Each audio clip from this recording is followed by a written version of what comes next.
Hey, it's Melanie, and today I'm going to talk to you about how I made this pet urn.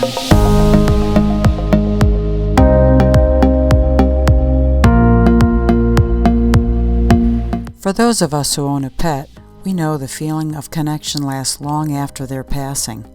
The urns that I make serve as a reminder of that connection.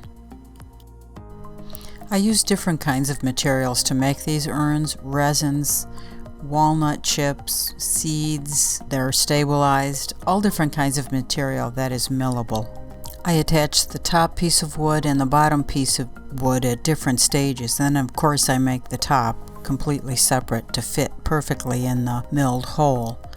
That can be glued in once the ashes are installed. In the description below you'll find links to all different kinds of things, including an additional video of in-process pet urn creations.